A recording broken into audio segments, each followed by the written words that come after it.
사람이 몸을 움직일 때 사용하게 되는 관절의 개수는 총 몇 개일까요? 놀랍게도 무려 360개 정도가 됩니다. 이 360여 개의 관절 중에 걷고, 앉고, 서고, 뛸 때마다 사용되는 중요한 관절이 바로 무릎이죠. 많이 사용되는 만큼 문제가 발생하기 쉬운 관절이 바로 무릎 관절입니다.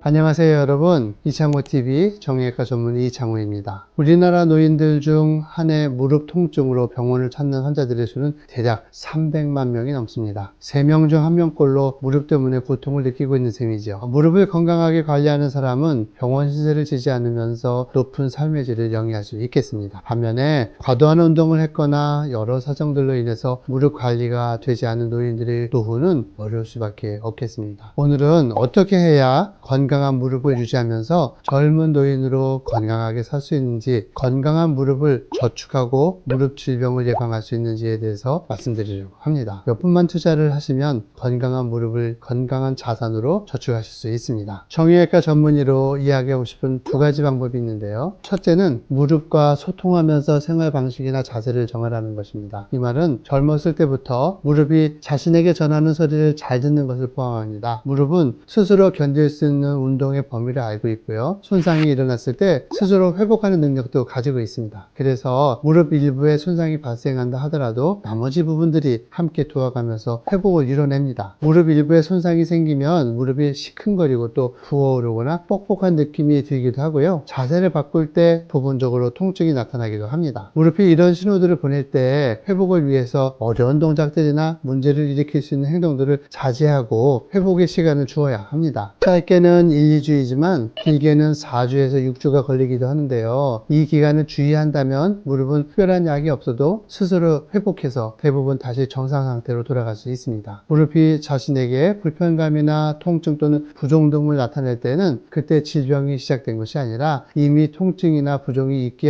1, 2주 전부터 문제가 있어 왔다는 것을 뜻합니다. 이를 간과한다면 빠르게 질병으로 진행될 수밖에 없겠죠. 무릎을 위해서 과도한 행동을 자제하고 라이스라는 단어를 기억해 주시면 아주 좋겠습니다. 하나씩 설명해 드리겠습니다. 라이스의 R자는 쉬어야 한다는 rest를 의미하는데요. 무릎에 휴식을 줘야 합니다. 라이는 시원하게 만들어주는 아이스, 얼음을 얘기하죠. 시원하게 하는 것을 의미합니다. 무릎을 시원하게 하십시오. 세 번째로 C는 탄력 붕대 등으로 붓기를 가라앉히고 압박하는 컴프레스의 의미입니다. 무릎의 통증 부위를 이렇게 압박하는 것이 좋습니다. 네 번째로 E는 손상 부위를 심장보다 높이는 그런 엘리베이션을 의미합니다. 무릎의 손상 부위를 심장보다 높게 올립니다. 무릎에 통증이 왔을 때 이 네 가지 셀프 치료법을 적용해 준다면 오래도록 무릎을 건강하게 유지할 수 있고요. 그 차이는 노년이 갈수록 현저하게 벌어질 수밖에 없겠습니다. 그리고 피해야 할 일상 동작들도 있는데요. 체중이 많이 나가는 것이 걱정이 되어서 지나치게 계단을 오르내리는 운동을 하거나 무릎에 통증이 있는데도 불구하고 등산을 자주 하는 경우, 또는 마라톤과 같은 긴 시간에 걸친 뛰는 운동 등을 하거나 리프팅과 같은 무거운 것들을 들어 올리는 동작을 하는 경우가 있죠. 대부분 이런 동작을 하면서 무릎의 통증을 극복해야 무릎이 좋아진다고 생각하고 반복하지만 오히려 무릎은 그것 때문에 점점 더 병들어가게 됩니다. 이외에도 쪼그려 앉기, 양반다리 하기, 또 무릎을 꿇기 등과 같은 자세는 무릎에 전혀 도움이 되지 않는 자세입니다. 이런 자세를 1시간 이상 유지하는 사람들은 나중에 그로 인한 어려움을 겪을 가능성이 높다는 것을 꼭 기억하셔야 합니다. 지금까지 무릎과의 소통, 그리고 무릎 건강을 위한 생활 자세에 대해서 말씀드렸는데요. 둘째로 무릎 치료에 대한 부분을 말씀드리려고 합니다. 무릎이 이미 손상되었다면 그 손상의 정도에 따라서 시기를 적절하게 맞춰서 보존 치료를 받아야 합니다. 조금 큰 손상을 입은 경우를 먼저 말씀드리겠습니다. 운동을 하다가 상대방과 부딪히면서 넘어진 경우나 길을 가다가 움푹 들어간 곳이 있어서 넘어지는 경우와 같이 스스로 지켜낼 수 없을 만큼 타박을 입는 경우에, 또 지나가던 차에 부딪혀서 무릎이 잠시 꺾이거나 평소에 취하지 않는 자세로 무릎에 변형이 일어났다가 돌아온 경우 등이 있는데요. 대개는 초기에 통증이 있지만 어느 정도 시간이 지나면서 통증이 없어지고 마치 회복된 것과 같이 느껴질 수 있습니다. 이런 때가 바로 무릎에 조금 큰 손상을 입을 수 있는 경우입니다. 바로 이때 병원을 오는 것이 정말 중요합니다. 이 시기를 놓치고 나중에 10년 뒤, 20년 뒤에 오시는 경우가 많은데, 이때 무릎 상태를 진단해 보면 이미 과거에 생긴 조금 큰 손상이 원인이 되어서 큰 수술을 받아야 하는 상태로까지 악화된 경우가 상당히 많습니다. 정형외과 전문의로서 가장 속상한 때가 이런 상태에서 무릎을 전공한 전문의에 가지 않고 다른 방법들을 찾아보시는 경우입니다. 당장에는 그런 방법들로 무릎이 좋아진 것처럼 보이지만 이미 일평생 무릎에 손상을 주는 과정 안에 들어가게 되는 것이죠. 손상된 상태를 방치하고 하루에 10,000보, 20,000보를 걷는 것은 그만큼 손상된 무릎 부위를 때리는 것과 같습니다. 조금 큰 손상을 방치하고 스스로 방법을 찾아보려고 하지 마시고 반드시 정형외과 전문의를 찾으셔야 합니다. 나에게 조금 큰 손상이 일어난 것을 알 수 있는 통증의 신호나 스타일을 미리 기억해 둘 필요가 있는데요. 무릎이 심하게 부어 올랐거나 통증이 있어서 구부러졌다가 폈다가가 잘 안 되는 경우, 또 걸을 때 갑자기 힘이 빠지면서 넘어질 것 같은 증상이 있거나 다리가 휘청하면서 무릎의 중심이 흔들리는 느낌이 있는 경우, 또 무릎에서 딸까닥거리는 소리가 반복해서 나타나거나 자세를 변환할 때 통증이 있어서 멈칫멈칫해지는 경우들이 이런 통증의 신호에 해당합니다. 이런 증상이 하나라도 일어나기 시작했다면 빨리 눈치를 채시고요. 전문의를 찾아가시는 것이 큰 손상을 예방하는 최선의 길입니다. 작은 손상들을 그때그때 치료한다면 나중에 큰 치료를 하기 위해서 노력하는 노력보다 훨씬 더 작은 노력만으로도 더 효과적인 치료를 하실 수 있다는 것을 꼭 기억해 주세요.